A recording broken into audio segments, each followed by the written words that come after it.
Bonjour à tous! C'est bientôt la fête des mères et pour cette année j'ai envie de changer du traditionnel bouquet de fleurs. Je vais réaliser pour ma maman un bouquet mais de fraises. Vous allez voir, c'est ravissant.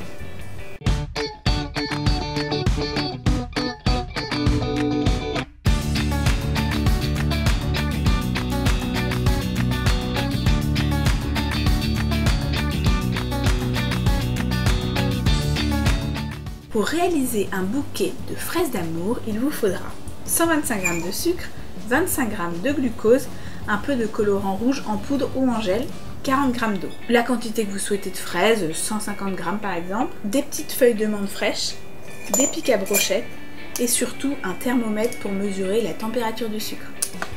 Alors, nos fraises d'amour, c'est comme si on faisait des pommes d'amour, on va réaliser un caramel qui sera translucide et de couleur rouge. Pour ça, on va faire chauffer le sucre, le glucose et un peu d'eau dans une casserole. Choisissez-la la plus petite possible parce que ça vous permettra d'avoir plus de surface dans laquelle tremper les fraises. Alors, je vide mon sucre, l'eau et le glucose dans la casserole.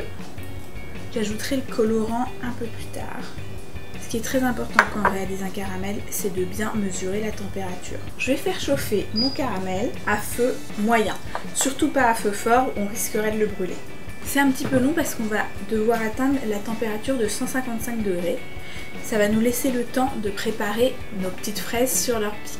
J'ai aussi préparé un bloc de polystyrène dans lequel je vais venir planter mes fraises au fur et à mesure une fois qu'elles auront été trempées dans le caramel.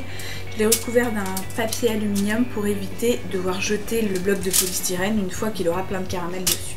Je prends donc des pics à brochettes. J'ai choisi un petit pot dans lequel je présenterai le bouquet. Il faut que les pics à brochettes soient évidemment plus grands que le pot dans lequel on présentera le bouquet. Je viens piquer les fraises au centre et on garde bien les feuilles. Déjà, c'est joli. Et surtout, ça les rend un petit peu moins fragiles et le pic tiendra mieux quand on les trempera dans le caramel. Très important pour les fraises, achetez-les fraîches du jour. Et surtout, ne les mettez pas au réfrigérateur. Une fois que vous les avez achetées, ça les abîme et c'est un coup à avoir des fraises toutes molles qui n'ont plus aucun goût. Donc on les achète le jour même et on les sert le jour même à sa maman. Je viens mesurer la température de mon caramel et dès qu'il atteint 120 degrés, c'est le moment où je pourrai ajouter le colorant en poudre. Alors le colorant en poudre ou le colorant en gel, surtout pas du colorant liquide parce que ça changerait un peu la texture de votre caramel et ça cuit pas très bien. Pour le caramel, j'ai utilisé du glucose. C'est pas obligatoire mais ça vous permet vraiment d'avoir une meilleure texture de caramel qui va moins durcir pour éviter qu'on se casse une dent sur la fraise. Mon caramel a atteint 120 degrés. Je vais pouvoir le colorer. Donc, je mets mon colorant. J'utilise le thermomètre pour un petit peu le dissoudre. Le caramel met généralement un peu de temps à monter jusqu'à 110 degrés, mais une fois qu'il est à 110 degrés, ça va assez vite. Donc à partir du moment où vous ajoutez votre colorant, donc vers 120 degrés, commencez à bien surveiller plus régulièrement, parce qu'on va rapidement monter à nos fameux 155 degrés.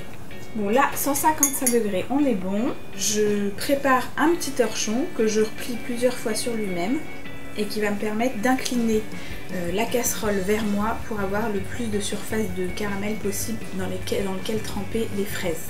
Et je vais tout simplement venir tremper mes fraises à l'aide de leur pic dans le caramel en les tournant sur elles-mêmes si j'ai pas assez de profondeur.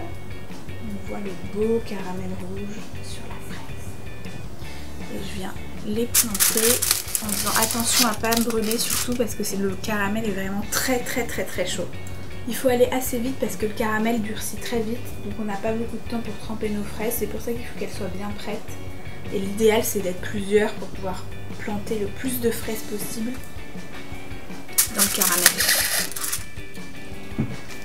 Si jamais le caramel durcit trop, il vaut mieux en refaire un que de le réchauffer, ça marche pas très bien. Pour récupérer le fond de la casserole, mon truc c'est de mettre de l'eau bouillante dedans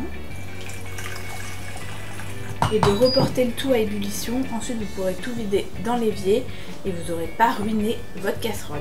Je vais ensuite m'occuper de mes fraises d'amour dont le caramel a quasiment déjà solidifié, ça va vraiment très vite. Et je vais venir couper tout ce qui a pu couler avec un ciseau.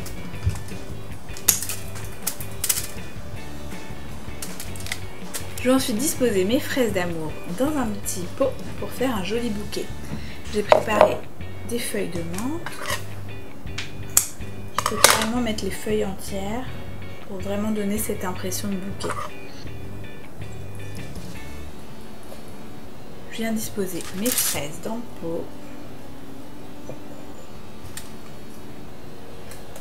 Et voilà notre joli petit bouquet de fraises d'amour. Alors si vous aussi, vous voulez séduire votre maman avec ce bouquet original et craquant, partagez la recette et abonnez-vous à notre chaîne.